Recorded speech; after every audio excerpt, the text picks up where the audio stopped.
Mbote bandeko, bienvenue na chaîne nanga lisusu.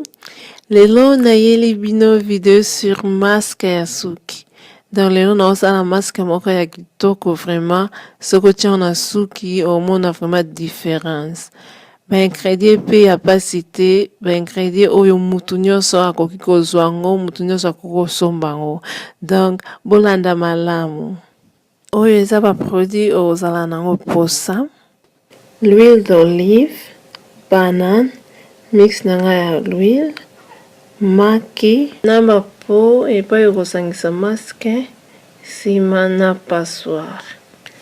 Ana bandi na banane, donc banane il faut ezala ya hotela makasi, na longola ba pousson. Sima na komi kofinango, faut osala tout efinana na bakisi mai na ofina po ekoma mwa pate mo boye. Soki omoni eza makasi donc bakisa lisusu mai na ofina na olongola ba buto wana nyonso donc ekoma poto.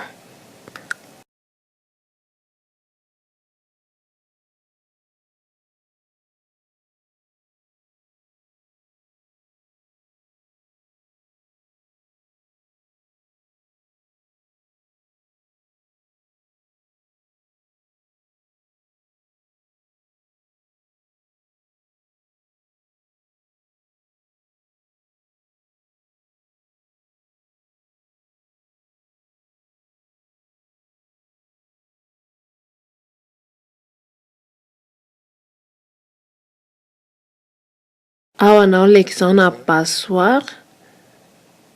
Naolekisa na passoire po soki olekisa na passoire te ofinika bongo tina mutu ba déchet wana ekokangama na suki. Après naolekisa na passoire po naza na posa ya jus oyo banane ebimisi.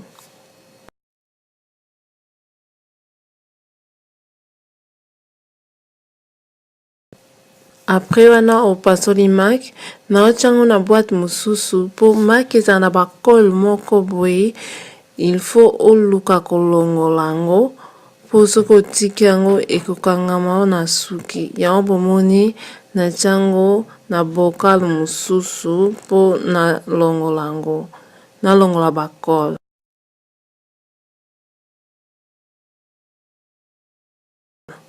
Awa siko naoluka bakolo mosusu etikalaki eza mwa misisa moko nde naolakisa misisa wana kolinga te etikala tolongola yango bwaka yango.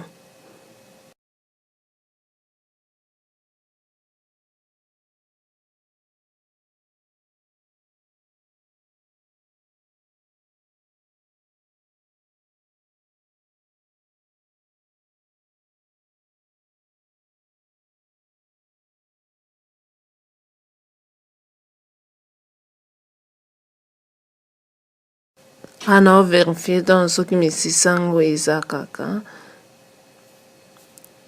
Après wana nabakisi l'huile d'olive naotia cuillère moko ya monene.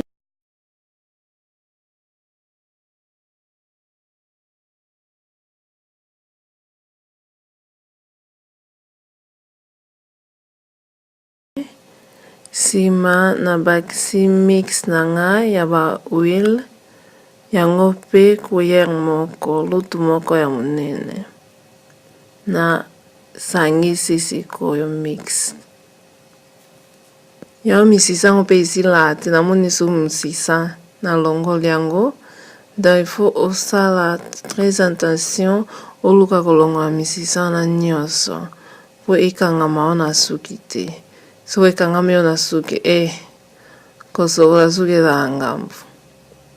Ok, merci ndenge bolandi ngai. Wana ezalaki masque ya banane na maki.